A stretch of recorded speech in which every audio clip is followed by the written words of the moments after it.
Hey YouTube, Peterbilt Knife Guy. Today we'll be taking a look at the Tops Wild Pig Hunter. Watch right here when I'm stabbing. It goes right into the fat part of my hand right there. So what do we got here today? Like I said, this is the Tops Wild Pig Hunter. This is the blackout edition, and if you can see, this one's got some funk on it. This is not a new knife. It's a new knife, but you know, some of these Tops finishes, they suck. What you're seeing underneath, that is rust underneath the coating that they use. And this is not the first Tops knives that I've ever had that has had this problem where it has rusted underneath. Actually, my Tops Longhorn Bowie is doing the same dang thing. So I don't know what's going on with that. But this guy has been sent to me on loan from a good friend of mine, and he wanted me to review it, and I kind of want to check it out too. Now, first off, it is a 1/4 inch thick slab of 1095 with Tops's dual heat treat, where it's softer on the spine than it is on the edge. I just gotta let you guys know, if you watch any of my videos, I'm not a fan of that. Give me a through hardened heat treat. I know it sets Tops out, but you know, different from its competitors, but it's not the best way in my opinion. Big custom knives, maybe. These things, not so much. I just don't think it works as good on a production knife as it does on a custom knife.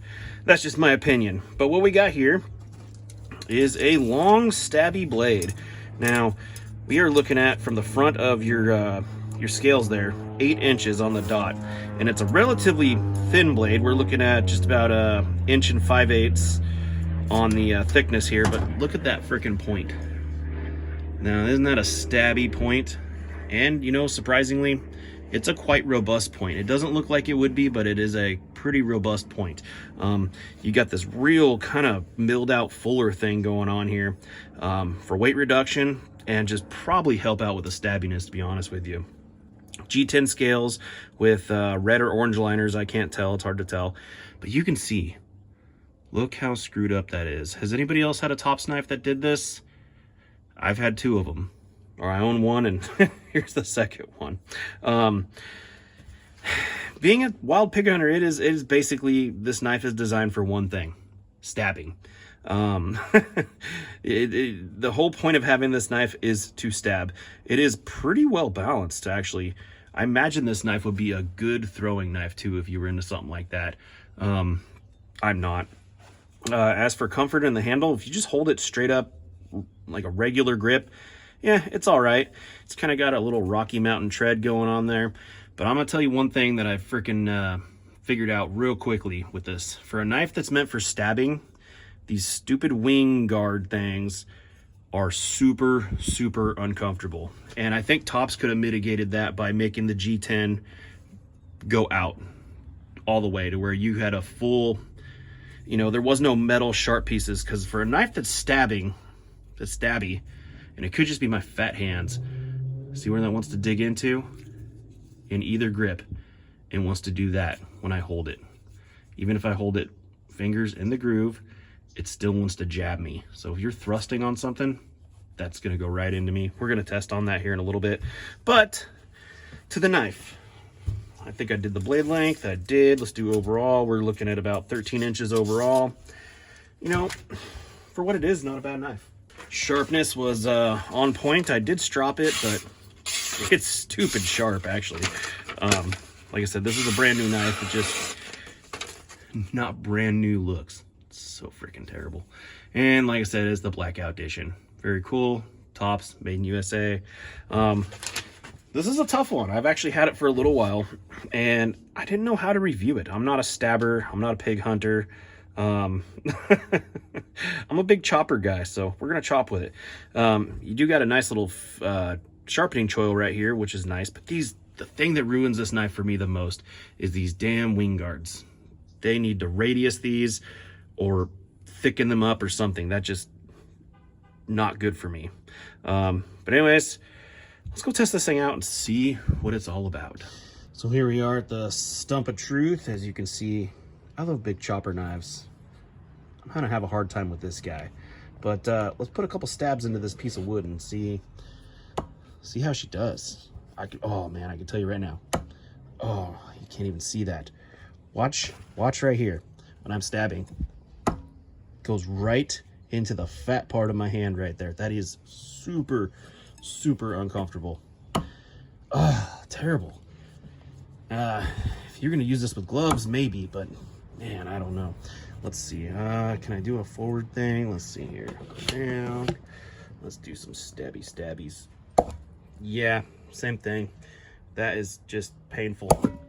Super painful. That is a terrible design, Tops. Come on, you can do better than that. But since this thing is made for flesh, the closest thing I have to it is this massive piece of snake that I had that is solid rubber. I found this thing on the side of the road last year. It was like a 14-foot long rubber snake that we used as a Halloween decoration, and now I get to use it for YouTube videos. But it's something good to stab because it's kind of fleshy. It's actually really fleshy, but it's also rubber too. So let's take a stab at this and see how it goes. Yeah, not bad. It's in there. So let's see here. That's pretty decent penetration.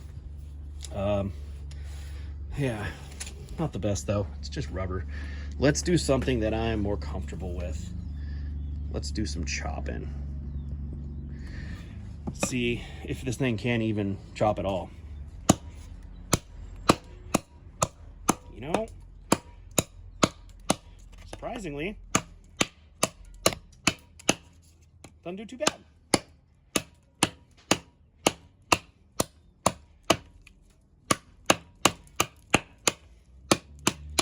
That actually chops surprisingly well. Shockingly well.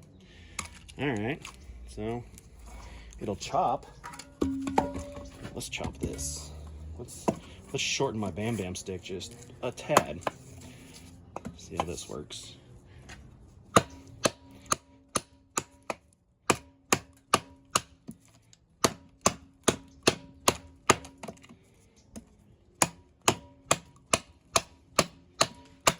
Nope.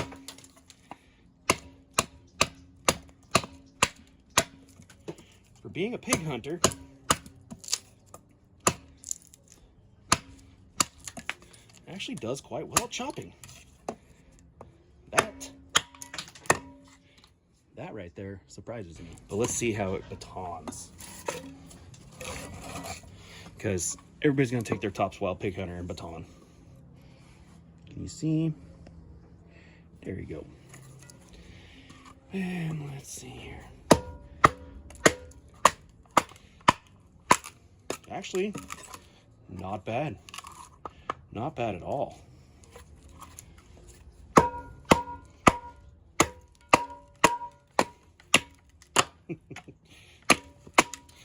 Two pieces at once. Wow. So, you know, let's make a good pig hunt knife, but I guess if you had to use it for other things, it would work. Still, not my style, but I don't know, it's a cool knife, especially if you're into that pig hunting stuff, which I would be, but unfortunately I live in California, so. Okay, so the Tops Wild Pig Hunter, what do I think of it?